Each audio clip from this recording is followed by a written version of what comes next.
Hello everyone, welcome you all on Indo पाठशाला। आज हम लोग इस वीडियो में डिस्कस करेंगे हमारे कॉन्स्टिट्यूशन मेकर या शिल्पकार, आर्किटेक्ट कहे जाने वाले हमारे भारतीय संविधान के बाबा भीमराव रामजी अंबेडकर के बारे में। तो हम इस वीडियो में कंप्लीट इन्फॉर्मेशन देखेंगे। देखिए, जो इनका नाम है बाबा भीमराव रामजी अंबेडकर, तो ये अंबेडकर का जो टाइटल था इनके अपर क्लास से बिलोंग करने वाले गुरु ने दिया था या टीचर ने दिया था। राम जी जो है इनके नाम में, तो वो इनके फादर के नाम से आया था। और ये जो भीम है, ये इनकी माँ यानी कि मदर भीमा बाई के नाम से लिया गया है। तो बहुत ही अच्छा कॉम्बिनेशन था इनके नाम में, माता पिता और गुरु, मदर फादर एंड टीचर का। तो ये इनके नाम के पीछे की स्टोरी थी। अब हम देखिए, इनका बर्थ डेट बात करें तो 14 अप्रैल 1891 में हुआ था। बर्थ प्लेस की बात करें तो महू, जो कि मध्य प्रदेश में पड़ता है, बट उसको 2003 में मध्य प्रदेश की गवर्नमेंट ने रीनेम कर दिया है as doctor Ambedkar Nagar, because यहीं पे इनका बर्थ प्लेस है। तो महू को अब रीनेम कर दिया गया है एज डॉक्टर अंबेडकर नगर। तो यहाँ पे इनका बर्थ प्लेस है। फादर का नाम देखिए रामजी मालोजी सकपाल, यही रामजी इनके नाम में भी इंक्लूडेड देखने को मिलता है। मदर का नाम देखिए भीमा बाई। ओके, वाइफ का नाम देखिए, पहली जो वाइफ थी, फर्स्ट वाइफ तो रमाबाई थी, 1935 में इनकी डेथ हो जाती है। फिर जो इनकी सेकंड वाइफ होती है ना, वो ब्राह्मण कम्युनिटी से बिलोंग करती हैं। तो स्टार्टिंग में तो उनका नाम शारदा था, बट जब इनसे शादी हो जाती है तो इनका नाम सविताबाई हो जाता है, सविताबाई अंबेडकर। उसके बाद B.R. अंबेडकर, भीमराव अंबेडकर जी की डेथ हो जाती है 6 दिसंबर 1956 में, और बर्थ ईयर 1891। तो ये चीज़ आपको ध्यान में रखनी है। नेक्स्ट बात करते हैं। देखिए, इनकी एजुकेशन बहुत इंपॉर्टेंट है, बिकॉज ये बहुत सारी डिग्रीज़ लेकर बैठे हुए थे और बहुत स्कॉलर विद्वान थे, बट इनको फिर भी डिस्क्रिमिनेशन फेस करना पड़ा था। देखिए, इनका जो जाति या कास्ट था वो महार जाति था, और जो कि अभी SC कम्युनिटी से ये बिलोंग करते थे। इस वजह से इनको बहुत सारे चैलेंजेस अपनी लाइफ में फेस करने पड़े थे।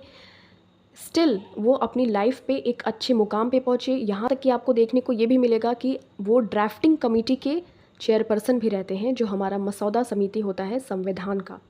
तो उसके बारे में भी हम लोग डिस्कस करेंगे। तो यहाँ पे इनकी एजुकेशन देख लेते हैं।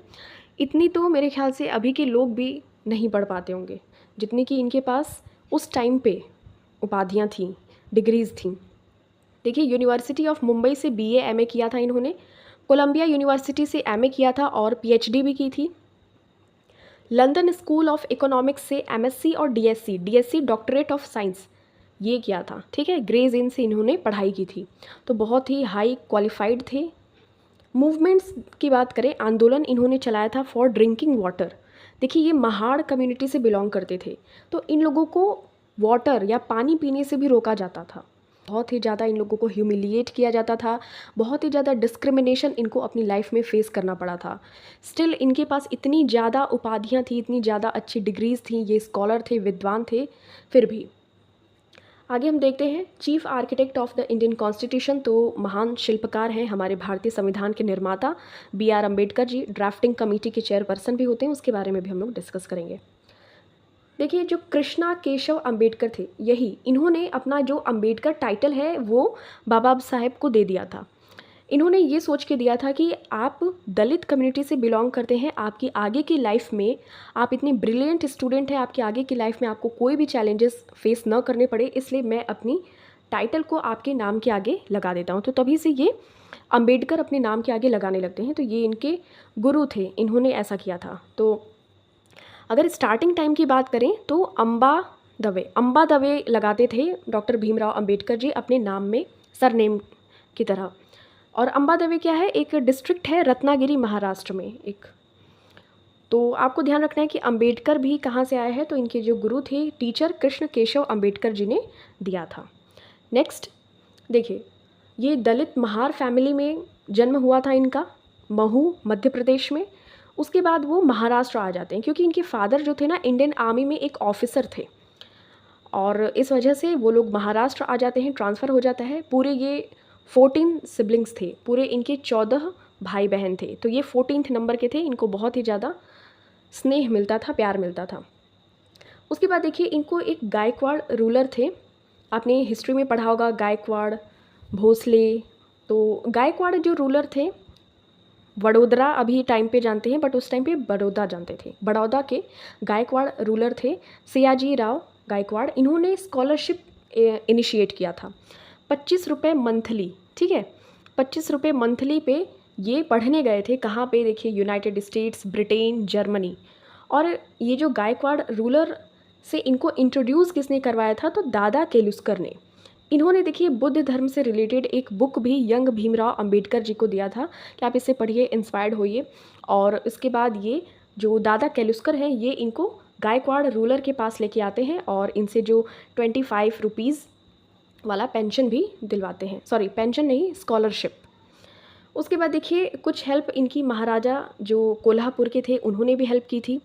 और देखिए इनके फ्रेंड थे एक नवल, तो इन्होंने भी 5000 रुपीज़ का उस टाइम पे हेल्प किया था। तो सोचिए, तब जाके वो भीमराव अंबेडकर जी इंग्लैंड जाते हैं और 1920 में अपनी जो स्टडी होती है लॉ और इकोनॉमिक्स की वो कंप्लीट करते हैं।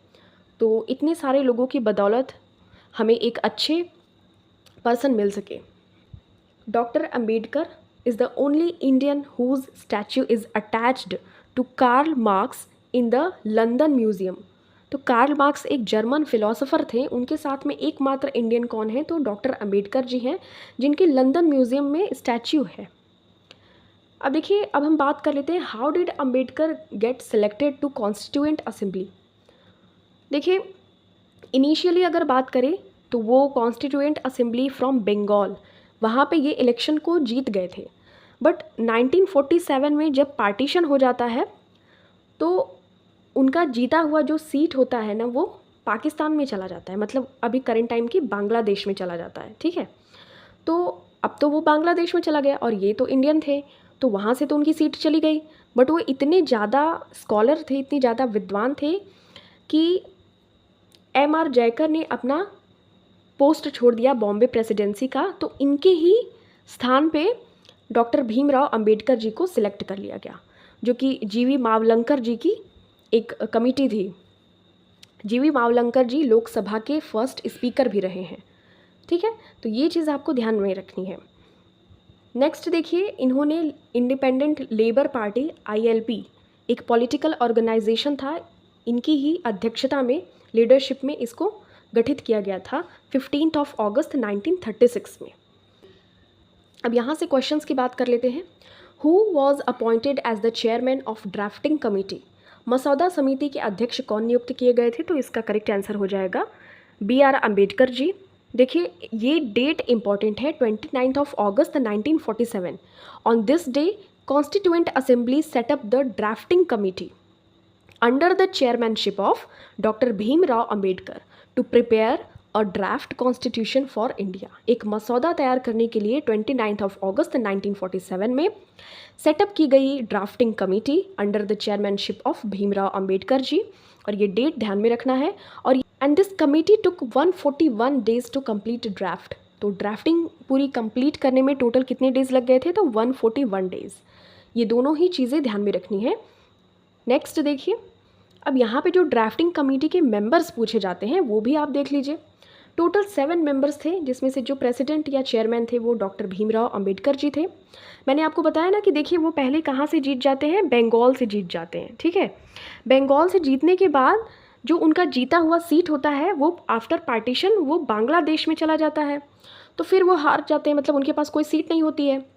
तो M.R. जयकर अपना पोस्ट स्किप करते हैं बॉम्बे कॉन्स्टिट्यूएंसी का, तो इनकी जगह M.R. जयकर की जगह फिर डॉक्टर भीमराव अंबेडकर को लिया जाता है बॉम्बे प्रेसिडेंसी में, और उसके बाद फिर इनको कॉन्स्टिट्यूएंट असेंबली में इंक्लूड किया जाता है, और जीवी मावलंकर जिसके की हेड थे उस कॉन्स्टिट्यूएंट असेंबली के।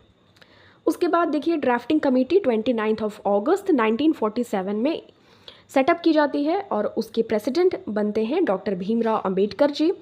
उसके बाद और मेंबर्स देखिए, N. गोपाल स्वामी अयंगर, अल्लादी कृष्ण स्वामी अय्यर, डॉक्टर K.M. मुंशी, ये इनके अच्छे फ्रेंड थे डॉक्टर भीमराव अंबेडकर जी के, और इनके ही कहने पर M.R. जयकर ने अपनी पोस्ट छोड़ी थी ताकि कौन आ सके? भीमराव अंबेडकर जी आ सके। उसके बाद देखिए सैयद मोहम्मद सदाउल्लाह। उसके बाद देखिए ये दोनों लोगों का थोड़ा सा डेटा आपको ध्यान रखना है। N. माधव राव थे, ठीक है। ही रिप्लेस्ड BL मित्तर। पहले BL मित्तर थे बट उनके कुछ हेल्थ इश्यूज़ हो गए थे, उसकी वजह से ये छोड़ देते हैं। कौन बन जाते हैं फिर? एन राव आ जाते हैं। उसके बाद देखिए TT Krishnamachari, he succeeded DP Khetan who died in 1948। तो देखिए DP खेतान पहले रहते हैं बट वो 1948 में इनकी डेथ हो जाती है, तो कौन आ जाता है? TT Krishnamachari. Who was the first law and justice minister of independent India.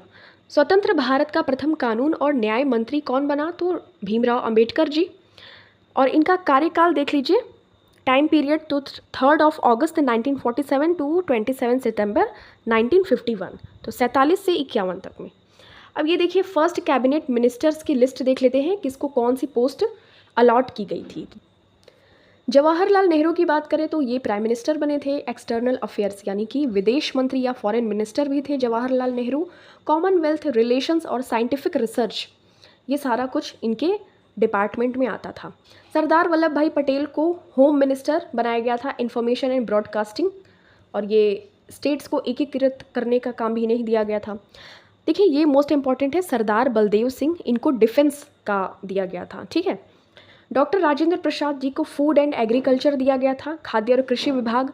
राजकुमारी अमृत कौर, इनको हेल्थ मिनिस्टर बनाया गया था, स्वास्थ्य मंत्रालय दिया गया था इनको। मौलाना अबुल कलाम आज़ाद जी को एजुकेशन मिनिस्टर बनाया गया था। CH भाभा कॉमर्स मिनिस्टर बने थे। डॉक्टर जॉन मथाई, ये रेलवेज और ट्रांसपोर्ट के फर्स्ट मिनिस्टर बने थे। कम्युनिकेशन में रफ़ी अहमद किदवई मिनिस्टर बने थे। श्री RK षणमुखम चेट्टी, ये फाइनेंस मिनिस्टर बने थे, वित्त मंत्री। डॉक्टर श्याम प्रसाद मुखर्जी, ये इंडस्ट्रीज़ एंड सप्लाईज़ के मिनिस्टर थे। अब यहाँ आते हैं हमारे डॉक्टर भीमराव अंबेडकर जी, ये first law and justice minister थे। श्री VN गाडगिल जी, तो ये वर्क्स माइंस इन पावर के थे। और श्रम मंत्रालय किसके पास था? तो श्री जगजीवन राम। ओके, तो ये इतने इंपॉर्टेंट मिनिस्टर्स की लिस्ट है, ध्यान रखना है। Which article is called heart and soul of the constitution. कौन से अनुच्छेद को संविधान के हृदय और आत्मा कहा जाता है? तो आर्टिकल नंबर 32 को, जो कि संवैधानिक उपचारों का अधिकार है। इसमें कॉन्स्टिट्यूशनल रेमेडीज़ प्रोवाइड की जाती हैं और 5 टाइप्स के रिट सुप्रीम कोर्ट इसमें देता है। ठीक है। और आर्टिकल नंबर 226 से हाई कोर्ट रिट देता है, तो ये चीज़ ध्यान रखनी है। और heart and soul of our Indian constitution article number 32 said by doctor Bhimrao Ambedkar ji. Article number 12 to article number 35, इतने ही टोटल पार्ट नंबर 3 में इंक्लूडेड हैं आर्टिकल्स। और Magna carta for Indian constitution है भाग 3। और मूल अधिकार यानी कि फंडामेंटल राइट्स को हमने USA की कॉन्स्टिट्यूशन से एड ऑन किया हुआ है। अब देखिए राउंड टेबल कॉन्फ्रेंस जो होती है, रैमजे मैकडोनाल्ड इस टाइम पे कौन थे? ब्रिटिश के प्राइम मिनिस्टर थे। तो all 3 round table conferences were attended by doctor Bhimrao Ambedkar and Tej Bahadur Sapru. ये ईयर ध्यान रखना है, 1930, 31 और 32 में।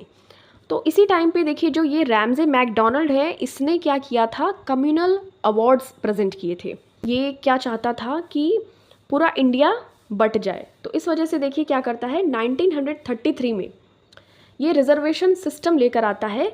जो रैमजे मैकडोनाल्ड है, उसने कम्युनल अवार्ड प्रेजेंट किया, यही जो राउंड टेबल कॉन्फ्रेंस हो रहे थे। The award made provision for separate electorates, और इसी के अगेंस्ट थे गांधी जी। और इसी वजह से फिर देखिए लॉन्ग निगोशिएशंस होती है गांधी और अंबेडकर जी के बीच में। फिर पूना पैक्ट साइन किया जाता है कि ये सेपरेट इलेक्ट्रेट्स को ख़त्म किया जाए, अबॉलिश किया जाए, जो कि मुस्लिम्स के लिए थी, Sikh, Indian Christians, Anglo Indians और यूरोपियंस के लिए थी, और दलित्स के लिए थी। तो ये सारी चीज़ें देखिए गांधी जी जानते थे कि अगर ये सेपरेट इलेक्ट्रेट वाला सिस्टम हो जाएगा तो हमारा जो पूरा भारत देश है वो पूरा अलग अलग हो जाएगा।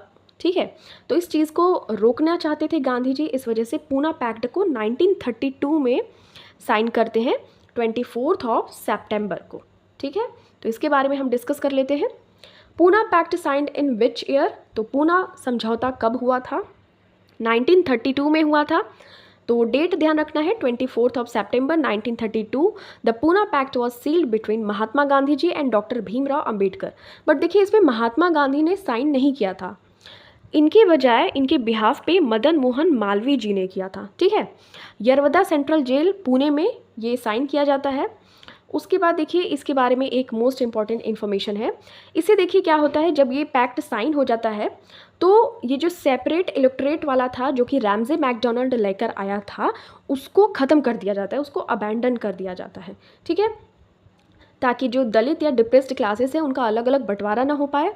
और देखिए जो डिप्रेस्ड क्लासेस की जो सीट जो होती है रिजर्व्ड सीट, उसको इंक्रीज़ कर दिया जाता है। तो पहले 71 हुआ करती थी, इंक्रीज़ करके फिर 147 कर दिया गया। ओके, उसके बाद ये कहाँ किया गया था, तो प्रांतीय प्रोविंशियल लेजिस्लेचर में। उसके बाद जो सेंट्रल लेजिस्लेचर था, जो केंद्र वाला था, तो उसमें 18% इंक्रीमेंट कर दिया जाता है। तो ये चीज़ ध्यान रखनी है। सीट्स 71 टू 147 हो गए थे आफ्टर पूना पैक्ट। उसके बाद सेंट्रल लेजिस्लेचर में 18% ये टोटल बढ़ा दिया गया था, ठीक है। और ये 24 सितंबर 1932 में साइन किया जाता है। Madan Mohan Malaviya signed it on behalf of Hindus and Gandhi ji, and Ambedkar on behalf of the depressed classes. तो ये साइन किया जाता है Poona pact. Who provided scholarship of Ambedkar ji for his post graduate education? Ambedkar ji जो पीजी कर रहे थे पोस्ट ग्रेजुएट इन इकोनॉमिक्स, तो उस शिक्षा के लिए किसने स्कॉलरशिप प्रोवाइड की थी? तो मैंने आपको स्टार्टिंग में ही बताया था, गायकवाड़, सयाजी गायकवाड़, ये सियाजी गायकवाड़ थर्ड, इन्होंने प्रोवाइड किया था। ये स्टर्लिंग आप देख सकते हैं 11.50, मतलब कि 25 रुपये महीने, ठीक है। तो at the age of 22 Ambedkar ji को ये मिलता है 1913 में। ये इसी टाइम गीतांजलि के लिए नोबेल प्राइज़ भी मिला था रविंद्रनाथ टैगोर जी को, तो आप ऐसे कनेक्ट कर लीजिएगा। 22 एज में अंबेडकर जी को अवार्ड दिया जाता है। बड़ौदा स्टेट जो स्कॉलरशिप प्रोवाइड करते हैं अंडर अ स्कीम, तो सियाजी गायकवाड़ थर्ड के द्वारा ये दिया जाता है।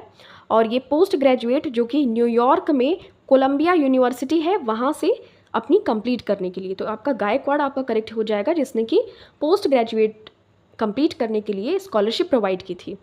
अब देखिए ये मोस्ट इंपॉर्टेंट है, यहाँ से क्वेश्चंस पूछे जाते हैं। Books of doctor Bhimrao Ambedkar ji, तो एनिहिलेशन ऑफ कास्ट, मतलब जातीयता का विनाश, ये मोस्ट इंपॉर्टेंट है, इनकी बुक ध्यान में रखना है। कास्ट इन इंडिया, ये भी इम्पॉर्टेंट है। Waiting for visa, autobiographical life story है इसमें इनकी। ये ऑटोबायोग्राफी नहीं है, ये बस उनकी जो लाइफ स्टोरी है, तो ये ऑटोबायोग्राफी के जैसी है। ओके, ये भी मोस्ट इंपॉर्टेंट है। यहाँ देखिए इंपॉर्टेंट लिखा भी है मैंने कि पाकिस्तान और द पार्टीशन ऑफ इंडिया, ये मोस्ट इंपॉर्टेंट बुक है। ओके, ये है, ये वाली रही book. Rise and fall of Hindu women. Next देखिए द बुद्धा एंड हिज धम्मा, ये इनकी डेथ के बाद 1957 में पब्लिश किया गया था। 1956 में इनकी डेथ हो गई थी। नेक्स्ट देखिए हु वर द शूद्राज, देखिए ये इसलिए पब्लिश किया गया, एक तो उनकी डेथ हो गई थी, दूसरी बात ये था कि अपनी ये लास्ट टाइम में डेथ से 2-3 महीने पहले ये बौद्ध धर्म को अडॉप्ट कर लेते हैं, हिंदू धर्म को स्किप कर देते हैं, मतलब छोड़ देते हैं। हु वर द शूद्राज, ये बुक है इनकी। The problem of the rupee, its origin and its solution. देखिए कहा जाता है कि RBI, reserve bank of India, young Hilton committee ने जो इस्टेब्लिश किया था 1935 में आरबीआई को, तो ये इन्हीं की बुक पे थोड़ा बेस्ड है। The problem of the rupee, its origin and its solution. अब ये इंपॉर्टेंट फैक्ट देखिए कुछ और है। न्यूज़पेपर्स जो स्टार्ट किए गए थे डॉक्टर भीमराव अंबेडकर जी के द्वारा, मूक नायक, ये इंपॉर्टेंट है। मूक नायक, मूक मतलब होता है बिल्कुल साइलेंट, और नायक मतलब हीरो, म्यूट हीरो। ओके, 1920 में इसको पब्लिश किया था ये न्यूज़पेपर। बहिष्कृत भारत, बहिष्कृत भारत, ये इंपॉर्टेंट है। जनता, फिर प्रबुद्ध भारत, ये सारे के डेट्स भी ईयर मेंशन कर दिए हैं। इसमें से जो इम्पॉर्टेंट है वो है मूक नायक, बहिष्कृत भारत, ये दोनों ही ध्यान में रखना है। मूक नायक 1920 वाला है। अब देखिए इन्होंने बहिष्कृत हितकारिणी सभा का भी इस्टेब्लिशमेंट किया था 20 जुलाई 1924 को बॉम्बे में। ओके, ये क्या था कि एक न्यू सोशियो पॉलिटिकल अवेयरनेस लाना था अमंग द अनटचेबल्स। और अगर बोला जाए कि गांधी जी ने दलित्स के लिए या डिप्रेस्ड क्लासेस के लिए कौन सा वर्ड सुझाया था, तो वो था Harijan. Okay, HARIJAN, HARIJAN, Harijan. But इसको डिनाई कर दिया था डॉक्टर भीमराव अंबेडकर जी ने। और देखिए इनकी एक 125 फीट स्टैच्यू ये ऊंची हैदराबाद तेलंगाना में है।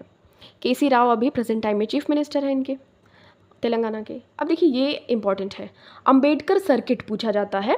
तो देखिए 5 सिटीज़ हैं जिनको कि tourist circuit as announced by the government are तो यहाँ परिनिर्वाण भूमि दिल्ली वाला है, दीक्षा भूमि जहाँ पे ये बौद्ध धर्म में कन्वर्ट हो गए थे।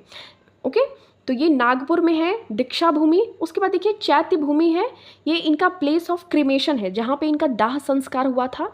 तो ये चैत्य भूमि इनकी समाधि स्थल है, समाधि प्लेस है, यहीं पे इनकी ग्रेवयार्ड है। उसके बाद देखिए जन्मभूमि, ये महू मध्य प्रदेश में हुआ था 1891 में।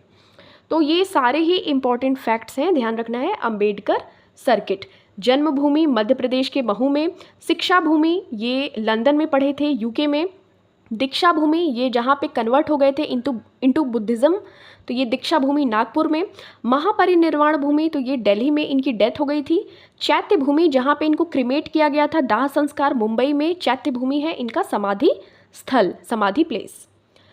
देखिए यही चीज़ है, चैत्य भूमि मुंबई में इनका समाधि प्लेस है। डेथ हुई थी इनकी 6 दिसंबर 1956 दिल्ली में, बट इनका क्रिमेशन कहाँ हुआ था? मुंबई में। भारत रत्न अवार्ड से इनको नवाजा गया था 1990 में, बट ये पॉस्थ्यूमसली, ऑफ कोर्स 1956 में इनकी डेथ हो गई। 1990 में देखिए साउथ अफ्रीका के जो थे नेल्सन मंडेला, उनके साथ में ही इनको भी दिया गया था। तो 1990 में मरणोपरांत दिया गया था पॉस्थ्यूमसली भारत रत्न। इन्होंने देखिए बुद्ध धर्म को अडॉप्ट किया था नागपुर में, दीक्षा भूमि जो है 14 अक्टूबर 1956 में। देखिए दिसंबर 1956 में डेथ होती है, अक्टूबर में ये एक्सेप्ट कर लेते हैं बौद्ध धर्म को। कास्ट क्या थी इनकी? महार जाति के थे, दलित या डिप्रेस्ड क्लास से बिलोंग करते थे, एससी कम्युनिटी से। आर्टिकल 17 अबॉलिशन ऑफ अनटचेबिलिटी है, छुआछूत का अंत करता है ये आर्टिकल 17। और आर्टिकल 330 एंड 332, देखिए जो 330 वाला आर्टिकल है वो एससी और एसटी का पार्लियामेंट में रिजर्वेशन रिप्रेजेंटेशन करता है। उसके बाद जो आर्टिकल नंबर 332 है वो स्टेट लेजिस्लेटिव असेंबली में स्पेसिफिक रिप्रेजेंटेशन या रिजर्वेशन ऑफ सीट्स प्रोवाइड करता है फॉर एससी एंड एसटी। तो यहाँ पे डॉक्टर भीमराव अंबेडकर जी की बात हो रही थी, तो ये दोनों आर्टिकल्स, तीनों आर्टिकल्स भी हम लोगों ने डिस्कस कर लिया। Now this question is for you, who was appointed as the chairman of drafting committee? मसौदा समिति के अध्यक्ष कौन नियुक्त किए गए थे? Thank you so much for watching this. मिलते हैं आपसे नेक्स्ट वीडियो में। टिल देन टेक केयर, अपना खूब सारा ख्याल रखिए।